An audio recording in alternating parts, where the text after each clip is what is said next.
बहुत से जनसमूह उनके पीछे होता है। जैसे कबीर परमेश्वर जी 600 वर्ष पहले बनारस में आए थे, काशी में, तो उनके 64 लाख शिष्य हुए थे और ये वाणी मालिक ने लिखवा दी थी और सब ने, कुछ एक व्यक्तियों ने लिख कर अपने पास रख ली थी, आवश्यक सी।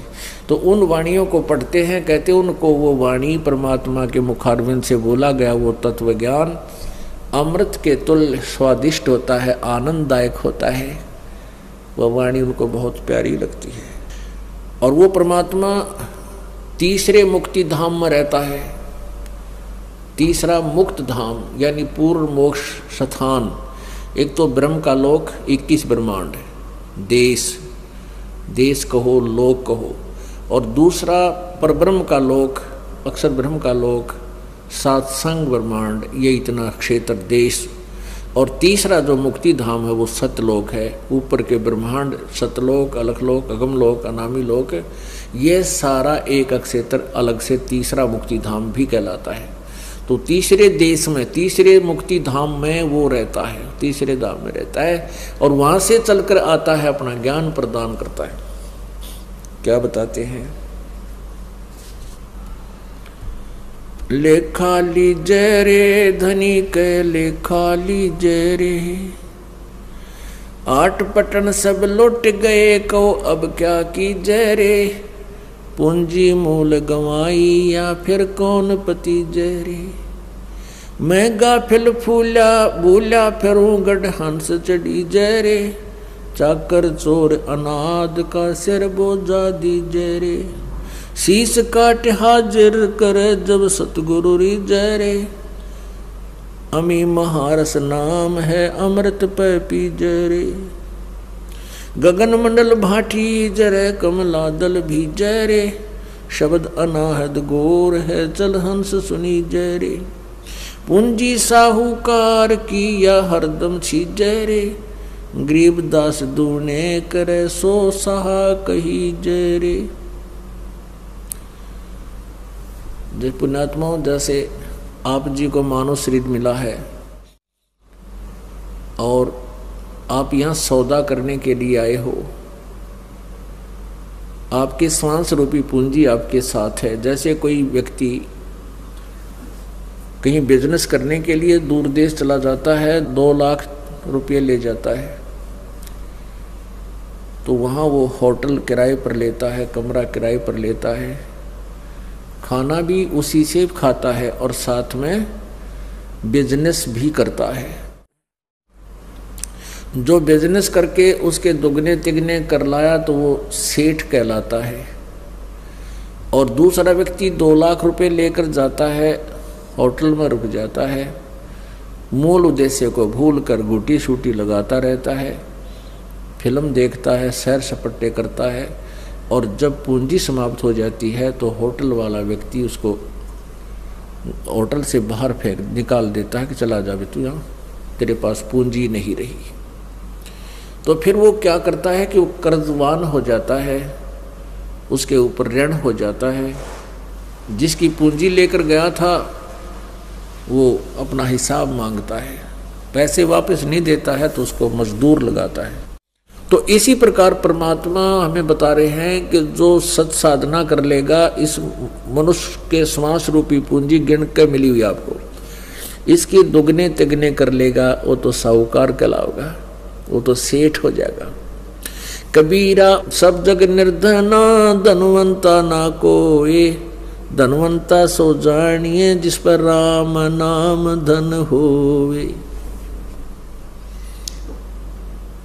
के कबीरा सब जग निर्धना, पुण्यात्माओं आपने देखा है कई पूंजीपति, बड़े बड़े सेठ या बड़े बड़े अधिकारी, राजा लोग, मंत्री, मुख्यमंत्री, प्रधानमंत्री, एक पल में मृत्यु को प्राप्त हो जाते हैं।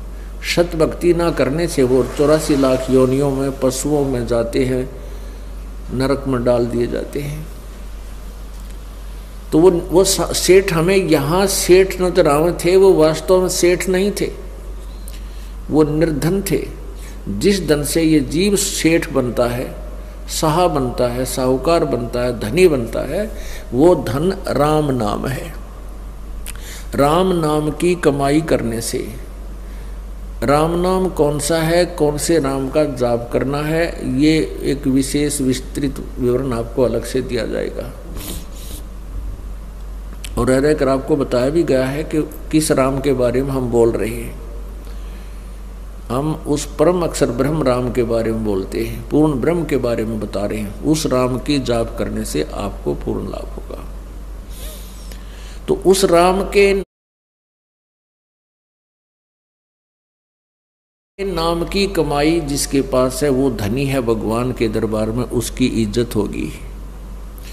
और जो सत भक्ति नहीं कर रहा, यहाँ से कितना ही बड़ा सेठ है, कितनी बड़ी वो मंत्री है, चाहे मुख्यमंत्री है, चाहे प्रधानमंत्री है, चाहे राष्ट्रपति है, या कोई अधिकारी है किसी प्रकार का, या कोई रंक है, गरीब है, जो भक्ति नहीं करते वो ऑटोमेटिकली निर्धन है।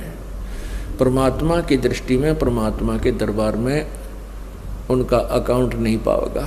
और आप जी चाहे कोई रिक्शा चालक है, चाहे गरीब है, अमीर है, सेठ है, राजा है, बड़ा पोस्ट वाला अधिकारी है, चाहे गरीब इंसान है, और जिसके पास ही राम का नाम है, सत भक्ति कर रहे हैं, तो वो धन आपके साथ जाएगा। और वो धन ही असली धन है। पूंजी साहूकार की या हरदम चीज़ रे,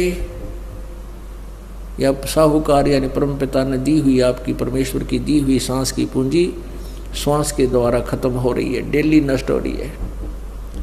गरीब दास दूने करे सो साहा कही जरे, यानी इसके डबल करेगा, यानी लाभ लेगा, इससे भक्ति करे, दान करे, सत्संग सुने, पांचों यज्ञ का लाभ उठावे, मंत्र करे, सावधानी से रहे, विकारों से दूर रहे, तो वो कहते हैं दूने कर लेगा, तो वो परमात्मा के दरबार में साहूकार होगा। लेखा देना रे धनी का लेखा देना रे, रागी राग उचारते मुख गावत बहना रे, अस्थि घोड़े पाल की छोड़ी सब सेना रे।